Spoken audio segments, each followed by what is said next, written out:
र म अर्को घरमा गएर गाउँ ल्याउनु पर्ने छ। हाम्रो मेन बोस सियो अगाडि उठिन्छ। म मिस्त्री टावर को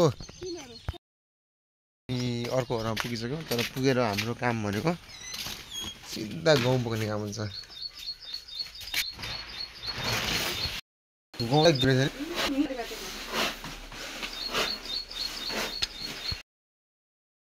अब एक खेप गाउँ लिएर गइसक्यो भने यो एक खेप गाउँ एक ट्रिप होइन मेरो होला 5-6 ट्रिप हुन्छ होला। 5चोटि मैले यस्तरी नै आएर पुग्नुपर्ने छ। यो अहिले बिहानको फर्स्ट मेरो काम गाउँ पुग्ने कामै। यहाँबाट घरसम्म फालेर घरबाट ट्याक्क लाएर राख्नुपर्ने छ। एक खेप यहाँ पुगिहाल्यो। हाम्रो स्टोर कोठा हो भने यो हाम्रो स्टोर कोठा हो। साइडमा मेरो दोकान पनि छ भने भर्खरै खुलेको दोकान।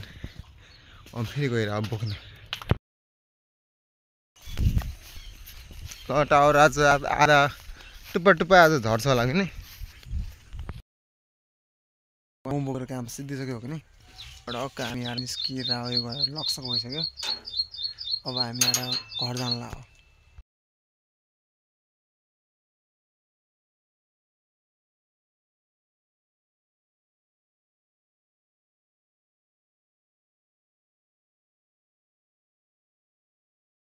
कति बजी उठेँ म है 5:50 म उठेँ। उठेर भने अब बाख्राहरू कराउनु लाएँ। बाख्राको कस्तो घाँस छैन क्या। कुनै बाख्रामा घाँस छैन। अब बारीमा गएर हल्का फुल्का घाँस काटेर बाख्रालाई हाल्नु पर्ने छ। बाख्रालाई घाँस काट्नु हो कि अनि डक्क लाएर घाँस काट्यो भने फ्री भएपछि एउटा चिज लिन भने जानुपर्छ। आज मैले एउटा चिज माल त्यसलाई भन्छन् माल लिन जानुपर्छ। अब घाँस काट्नु पऱ्यो बाख्रा दिनु पऱ्यो। त्यसपछि त्यो मिसन मेरो चालु हुन्छ। अल्लाह हल्का ब्रेक अब मेरो घाँस काट्ने काम स्टार्ट हुन्छ कि first point ending point first point हो। अब इन्डिङ पोइन्ट कहाँ गएर हुन्छ थाहा छैन। अल्लाह सिनेरौँ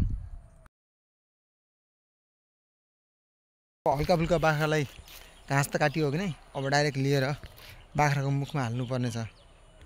तर यो सायद केही दिनपछि यो टावर नै रहन्न है। टावर तर म मिस गरेर आउँछु। सब बाख्राले घाँस खाए। मेरो काम सिद्धिगढ हो। आजलाई यति नै। अब भोलि भेट्नेछौँ। अहिले म कति बजे 8 बजे बन्द गर्ला।